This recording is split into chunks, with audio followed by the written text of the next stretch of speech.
পয়লা বৈশাখের শুরুটা হলো ব্লিঙ্কিটে কিছু জিনিস অর্ডার দিয়ে। সকাল সকাল অর্ডারটা পেয়ে তো মনটা খুশি হয়ে গেল, কারণ একটা নববর্ষ স্পেশাল বাংলা ক্যালেন্ডার তারা দিয়েছিল।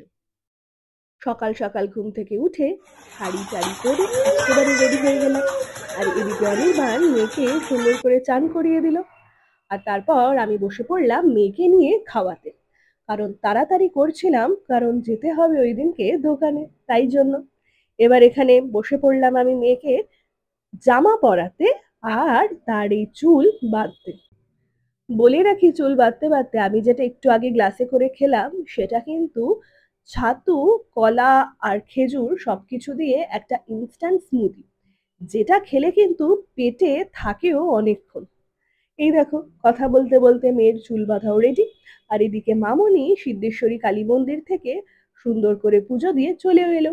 এবার আমরা সপরিবারে রেডি হয়ে বেরিয়ে পড়লাম গাড়ি করে একেবারে দোকানের উদ্দেশ্যে। হালখাতার দিন সবাইকে তো মিষ্টি মুখ করাতে হবে, তাই গাড়ির থেকে মিষ্টির বাক্সও কিন্তু চলে এসেছিল। আর এইদিকে ফুল টুল দিয়ে সুন্দরভাবে সাজানো হচ্ছে দোকানটাকে। আর এখানে মামুনি পুজো দিয়ে দিল দোকানের গণেশ আর লক্ষ্মীকে। বিয়ের পরের পয়লা বৈশাখগুলো একদম অন্যরকমই কাটে। বিয়ের আগে পয়লা বৈশাখগুলো কখনোই এইভাবে কাটতো না, তাই এই অন্যরকম পয়লা বৈশাখটাকে কিন্তু বেশ এনজয় করি।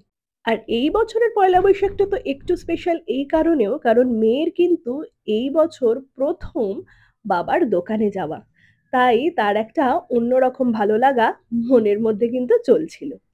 আর কথা বলতে বলতে খিদে পেয়ে গেল। আমি অর্ডার দিয়ে দিলাম তাই মোমো। মোমো টোমো খেয়ে বাড়ি ফিরে এই স্পেশাল একটা জুস বানিয়ে অর্ডার দিয়ে দিলাম একদম বাঙালি খাবার।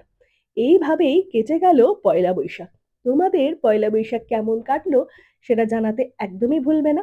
তাহলে চলো টাটা, দেখা হচ্ছে তোমাদের সাথে একটা নেক্সট মিনি ব্লগে।